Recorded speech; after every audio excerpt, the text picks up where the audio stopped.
Good morning, Matt. How are you? Is it good? Maybe it'll turn out to be good. It's going to get better. How about that? All right. Well, we're going to preempt the Clark Howard Show, and we're going to do the entire interview with you this morning so we can put it on Goldsboro Daily News and let everybody get to know you before they make their decision and head to the polls. I'm going to give you just a moment to get settled and get in here. I cannot thank you enough for giving us this opportunity to have you in here for an interview. And the first thing that we're going to do, and I know Jeff's going to grab you some water real quick, but I'm just going to let you introduce yourself to our listeners, tell them a little bit about you, take a couple of minutes, and share what you'd like to with them.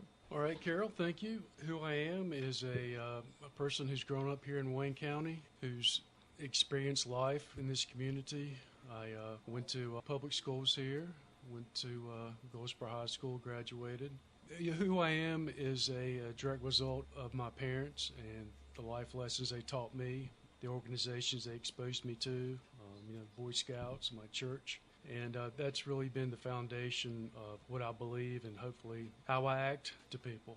And so after I went to college at East Carolina, I went to Carolina Law School, and shortly thereafter I began my career with the District Attorney's Office, and I've been there 31 years. And I have been very happy to help the community in the way that I can, which I believe I have a knack for communicating the state's case in important cases, so that juries in the community will have the ability to bring justice in a particular case. It's me in a nutshell. Well, thank you for sharing that. Now, can you tell us why you're running for district attorney? I'm running because I feel an obligation to the community to give them a choice about how they want this organization to be in the future. It's not something I really wanted to do. I've never had any political aspirations, and the political process is as I thought it would be before I started, so I haven't really changed my view about that. But I think it's something that I felt I needed to do, because having been a part of something for that long a period of time, you had to put your own personal feelings aside and do what you think is best, and that's why I'm running. Next question, how do you differ politically from your opponent, and why do you believe that is a positive for Wayne County voters? The difference, I think, politically is that I don't have a political agenda. I have a professional and moral agenda, and that's really the motivation for me. I don't think that this particular job should have any political overtones. It's a straightforward professional position in which you're called upon to argue the law and to protect the people. And, I just don't think politics really has an overlay to it. And I'm not running as a political person. I'm running as a professional person. Well, that seems to be the general consensus about this position, that it shouldn't be political. So good answer there. In your opinion, Matt, what do you believe are the three most important issues facing Wayne County? I think number one, the most important issue is community indifference to the real problems that we have in the legal system. It's hard to become motivated for something that's, I guess, an abstract to most people until they're touched with crime or they're called into the judicial system for some reason or another. But until there's a real change in the structure about how young people are brought up, how they're guided, these issues are never going to change. It's only going to get worse. And that's the number one in my view. I don't have any answers about how to do it. I'm hoping that the people who are smarter than me can perhaps do something, but it's just one person at a time trying to reach out and help these young people who need guidance. And they're lost sometimes at such an early age that it's distressing and hurtful to me. That's the main thing. Number two is the underfunding of this position. There's just not enough of a resource that we can really do the job that we need to do. There's just not enough time. There are not enough people to do it, and it's something that needs to be done. Try to help in some respect. And number three, I would think would be that the people who are called upon in the district attorney's office try to do the job. These people, all of them, need to have the commitment to put the job in front of their own personal wants. And so there really needs to be a total commitment to the mission.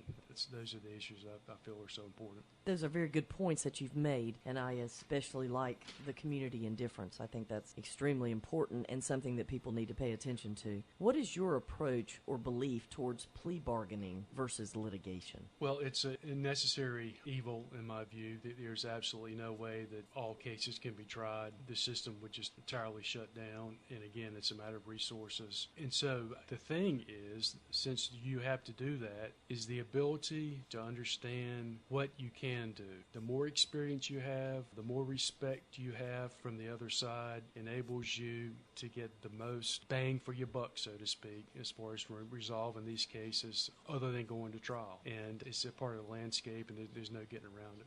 All right, very good. Does the district attorney's office, in your opinion, have all the resources it needs? And if not, what would you say is the most important need at this time? Absolutely not. Several years ago, the legislature, had these massive cuts across the board. A lot of people were offered early retirement. A lot of them took advantage of that. It dropped the personnel down at a very large percentage, and then they wouldn't refund these positions. So the level of ability to address these things was difficult to start with. Now it's such a struggle. And the only way to do that is to have the legislature try to say, this is an important area. It needs the funding, and whether or not that'll happen, I just don't know. All right, and something that, of course, you guys don't necessarily have a whole lot that you can do about the revolving door. That's a term that a lot of people use in terms of criminals that show up time and time again on the arrest reports. You certainly are doing your best, but what can the district attorney's office do about the revolving door, and what do you have to say about that particular issue for not only Wayne County, I know it's Wayne, Lenoir, and Greene,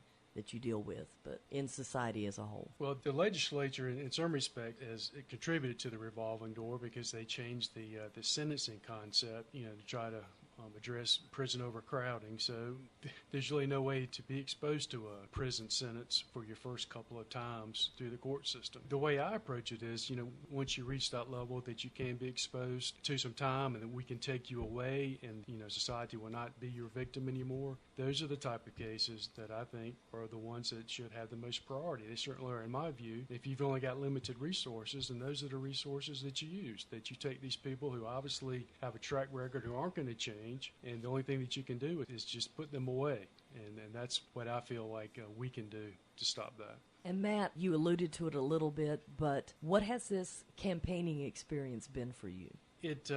Let me tell you a little story. It's a story that's been told a long time, and again, it goes back a number of years, but it's still very true today. It's a story of a father who was concerned and interested about how his young son would turn out. And as the son grew up and he got of age, the father really couldn't get a feel about how he was going to turn out. So he devised this little test. He went to the young man's little bedside table, and he put three things down there. He put a silver dollar, put a Bible, and he put a flask of whiskey on the bedside table. So he thought, well, if the young man picks up the dollar, probably be a man of commerce, a businessman, that'll be good. If he picks up the Bible, maybe a man of the cloth, a religious man, that'll be great too. And of course, if he picks up, the whiskey, that doesn't bode well for the young man.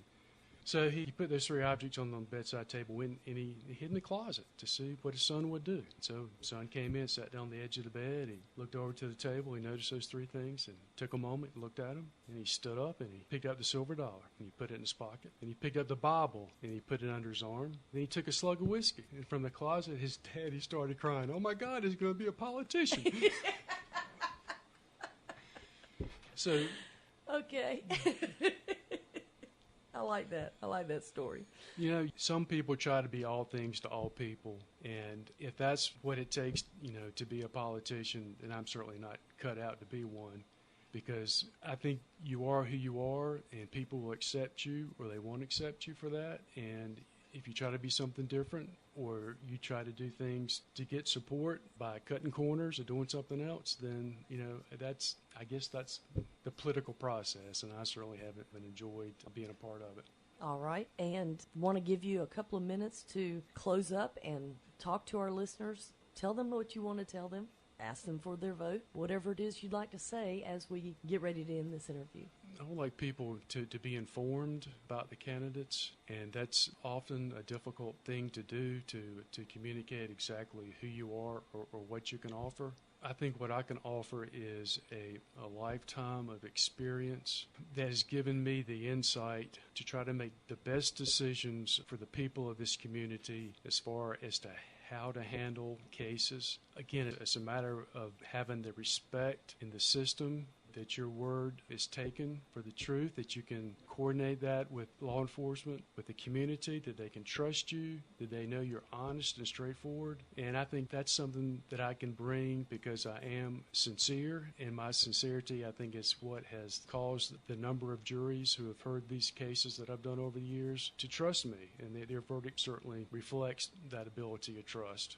And trust. I think that's the word that's most important to me, and I think it's the one that should be most important to the community. Well, thank you very much. I know that sometimes when your day just doesn't start off right, it's hard to get everything to coordinate, but you did a great job, and I appreciate you coming in and sharing this time with us and with our listeners so they'll know a little bit more about who Assistant District Attorney Matt Delbridge and just the man Matt Delbridge is as they get ready to vote for this midterm election. Well, when you're a state employee and you drive a car that's 25 years old, you can expect that there's going to be a hiccup along the way somewhere. But thank you for your compassion and understanding, Carol. Thank you so much. Hey, not a problem.